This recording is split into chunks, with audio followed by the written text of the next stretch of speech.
big story is Van Dijk, isn't it? Listen, the opposition tonight didn't give him too many problems, to be honest. But we saw what he can do in the opposition penalty box with a goal. He actually should have scored earlier from a similar situation. But fantastic debut, as I said, all downhill from. So is it just not scoring? Because I tell you what, when we sit here and you castigate one of the best, most successful defenders in European, if not world football, Sergio Ramos, you say, look, we don't judge him on scoring goals, and we judge him on his defending. Well, so where's the difference here? Was he at fault for the goal? He didn't have anything to do. No, he wasn't at fault for the goal. The goal shouldn't have been allowed. Balassi fouls Matip on the break back. He basically didn't have an awful lot to do defensively. So, what do you want me to say? But what I would say is that, okay, you have Virgil van Dijk, right? He's supposed to be a solution to your problems. And it still was 1-0, and Liverpool were controlling the game, and somehow they allow a team like Everton that didn't do much in the match, they allow them back into the game. So the issues are still there. This is one important piece, but it doesn't solve all the issues for Liverpool defensively. They're still going to allow chances. They're still going to allow teams back in games, and we saw that today. Conte was asked at his press conference today what he made of Mourinho saying that he doesn't act like a clown on the touchline, unlike some.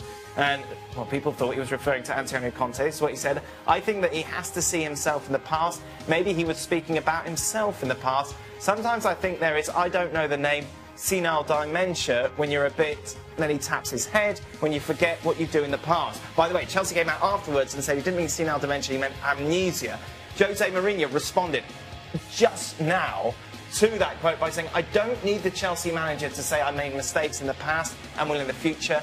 What I will say is I will never be banned for match fixing.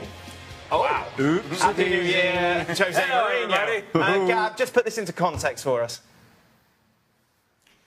Yeah, so what he's referring to, and by the way, Conte wasn't actually banned for match fixing. He was banned for failing to report an attempt at match fixing. Just to be clear and lawyerly on this, but it happened when he was at Siena in Serie B. They had already clinched promotion to Serie A, and one of his players allegedly says that, he said, all right, well, we don't have much to play for here, so let's just take it easy on them, because this match will probably end up a draw.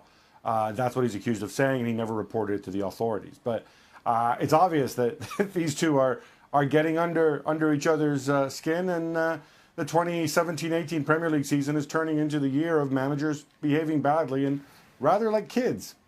Indeed. Mourinho take it too far? Well, we'll find out. I mean, surely, I would imagine, I don't know what the legal ramifications are going to be from Antonio Conte's side and Chelsea's side on this kind of remark. I mean, surely if there's nothing to hide from the Italians' point of view, then he has to go after the Manchester United manager for those kind of insinuations, surely. What I would say is that, in general, if you're a manager and now you're matched up with Jose Mourinho, the one thing that you don't want to do with him is go into the media with him, because in that arena, he is the best in the world.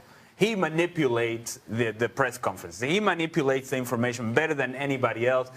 And when it comes to a back and forth through the media, nobody better than Jose Mourinho. So if I'm Antonio Conte, I leave it. I leave it alone because I have nothing to gain from this. Stevie? If I'm a grown adult, I leave it. Never mind who it is or how good they are or how bad they are in the media. This is absolute child's play. And it's... But who leaves it? Mourinho leaves it now, or Conte leaves it? Both of them. If somebody come in a press conference and accused you well, that's of what I'm match saying. fixing, what would you do? No, I'm just telling you that both of them should keep their mouth shut. So you try to say, oh, well, if he says that, then you can come back and say that. But that horse is already bolted. It doesn't matter. Listen, it makes absolutely no difference. It does. These two managers have got enough on the plate with what's going on at the football clubs, with what's going on in the football field. Correct. To start insulting each other, and regardless of who starts it, they should know better and they should keep the trap shut and get on with the game. You've now potentially gone beyond that and are now calling into question professionalism and integrity And I don't think if you are guilty, if you're innocent of any of these, you can stand by and say, I'm just going to let this go because somebody has allegedly or insinuated that I'm a match fixer. I agree that Jose Mourinho has crossed the line. Yeah. Yeah, he has crossed the line. Potentially. But Conte's not crossed the line. No. Gab, go on, Gab. No, I just want to say, look, hey, this match-fixing distinction, I just want to be clear here. He was banned for 8 months, subsequently reduced to 4 months for failure to report match-fixing in his own team. I mean, look, we're going to get into sort of semantics here, and this is what happens when grown men behave like kids. Because, you know, the line from Chelsea was that, of course, well, he said senile dementia, but he meant amnesia, which, of course, is a bit different. The transfer didn't go through on the last day of the window, and that was set at something like $40 million. Officially, he's moved today to Chelsea for $20 million. Yeah, and in fact, none other than the mayor of Liverpool, whose name is Joe Anderson, I believe, he actually tweeted out from his official account that he's going to ask the Premier League to go and investigate this. I don't think there's necessarily a huge mystery here on the face of it, because he goes out of contract in June, and so he's that much closer. He could sign with Chelsea this week for the summer, and Everton would get nothing. So it's entirely normal that the fee would go down. The big question mark is, you know, why did he pull out back in August? Because that's really what ended up costing Everton, you know, the difference between £35 million and £20 million, and obviously it's in his interest to do so. But you know, there's still some questions there, and people in Liverpool aren't too happy about that. Well, there's no questions, Gab. I mean, if he player doesn't want to go in the summer, it's the player's prerogative not to do so. I mean, that's the bottom line. But this is Merseyside we're talking about. It's not always clear cut. It's emotional. Ross Barkley obviously coming through the ranks at the club. He's seen as a local guy, one of their own. Yeah. And you know, and Everton are leaving a lot of money on the table. But it's still down to the player what he does. On the other side of the coin, Antonio Conte seemed to be distancing himself from this a little bit today, saying, well, you know, I don't bring the players in. You know, it's a good signing for the future. I'll probably not be here anyway. We'll see how it goes. I'm not sure about this. I mean, the money's nothing for Chelsea, but I'm not sure about Ross Barkley, where he's going to fit in long. Arsene Wenger charged today by the English FA and will miss 3 matches plus a fine of £40,000 for his actions after the West Brom game, apparently going into the referee's office to confront Mike Riley. Right punishment? Yeah. I mean, the 40,000 is neither here nor there to a manager on millions, but 3 games on the side or in the stand is certainly punishment enough. Well, I mean, it's punishment enough. He shouldn't be doing it. Gab Marcotti is still with us. Gab, the interesting thing about this, I thought, was the fact that obviously this doesn't take into consideration what happened a couple of days ago, after he kind of alluded to the fact there's some sort of conspiracy against Arsenal after the match against Chelsea. Could he be punished further? Potentially, yes. I mean, I think they've evaluated the situation, and we may hear something from this on Monday. It's remarkable that we're talking about this, but this sort of behavior, you know, as well as obviously the Conte Mourinho stuff, becoming pervasive at the higher end of the Premier League this year. Is it getting worse, Stevie, or is it just the fact that it's Christmas and it just seems to be what's been grabbing the headlines? I think Wenger's Christmas and everybody's so happy. Yeah, but everyone fights at Christmas. Everyone fights every Christmas. What goes on in Christmas in your house? Oh, everyone's house have their issues. No, we don't. I mean, not my house. No, I think Wenger's getting worse, and there's no question. I would be shocked if he doesn't get banned here. Yeah, because what he called the penalty farcical. Yeah, and then he's alluding to a conspiracy. Referees are very touchy on this sort of thing because basically it's questioning them. Yeah, it's questioning. But they're right to be touchy about it, aren't they? Well, absolutely, and that's why I think he's going to get banned. But to think from Arsene Wenger's perspective that referees get together and say, hey guys, this is what we're going to do. Look, when we're playing, when you're doing a game, an Arsenal game, and there's a call to be made, and it can go against Arsenal, you make sure it goes against Arsenal. That's what we're going to do. Come on now. Why do they speak in such a high voice? Well, because see, this is the referees getting together. He's just not that good at deflecting, is he? Is that what he's trying to do? Of course he is. He's trying to take the pressure off himself, the players, the club, everything. He's trying to deflect. He's just not very good at it. It may just be the fact, the realization that it's getting away from him. That it's now maybe settling into like, you know what, I'm losing it. Right. I'm losing the team, I'm losing games, I'm losing points, I'm losing the league, nothing's working. This is not the way it's supposed to end for me, and now you start acting this way.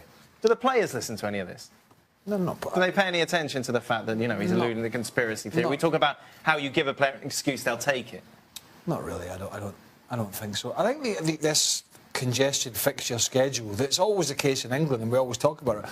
It's not only getting to the players, it's getting to the managers as well, because you're throwing all these games together, they're coming thick and fast, so they're seeing these mistakes, they're fresh in their memory. Well, some of them are not mistakes, but they're seeing what they perceive as something wrong against their team. And then within a couple of days, they're seeing something else, and there's no break away from it. Hell, there was even a story today in an English paper, one of the referees mapping out how far he travelled and all of the Christmas period to cover games, and saying, how can you expect him to referee the game properly when he's done over 1,000 miles? I mean, they're all at it. Everybody's making an excuse here. How does that affect their refereeing? Travelling? Well, saying the referee, travelling tires him out when he can't keep up with play. I mean, it's just, I mean, honestly. You're feeding into the conspiracy here. There's a map of where the referee had gone, all the different grounds and miles. Mountains. Yeah, 1,000. The game's gone mad. Then, of course, as Gav mentioned, you've got all the stuff going on with Chelsea and Man United. I mean, it's just crack. Welcome into Extra Time. Should we get straight to it? Yeah. OK. Who does Stevie think should be Van Dijk's centre-back partner, Matip or Klammer? I think it's pretty clear that it should be Matip. Not Lovren? No. Not at all. No, I think it's pretty straightforward. I think the two of them will make a good partnership. It's one game against Everton. They did lose a goal. Yes. I don't think either of them were at fault for it. Who was at fault?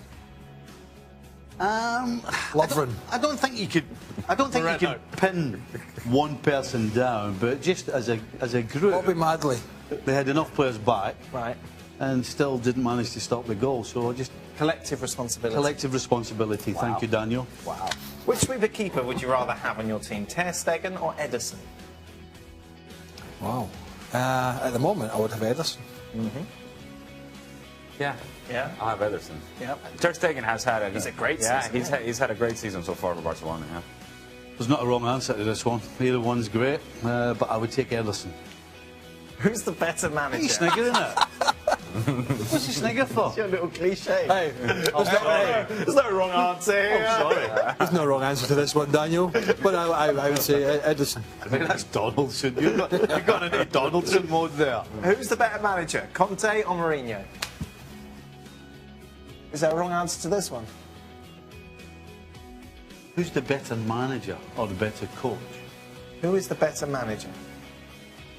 So you thought you'd point the word manager to say that you didn't say coach. You said manager, right? I didn't say coach. I know, I just told you that. Where have we got the word coach from? Well, you were making a point. Why does that happen? He was making a point, pointing to the word manager. Well, because you said coach and then I said manager. Oh, shut up. Do you want to answer the question or not? Yes. Please. We do. Who's the better? Come on, it's not... Right now! There's only one man. Although he's lost a bit of sparkle, it has to be Mourinho. Yes, it has to be Mourinho. Mourinho? Yeah. Yeah, Mourinho. Mourinho. Hat-trick. There it is. ESPN Coach, FC. is that coach or manager? Daniel, Can you point to that there again? was no wrong answer to that question. There is no wrong answer. They're both magnificent managers, but I will take Mourinho. Who's the better coach? Don't forget to click subscribe.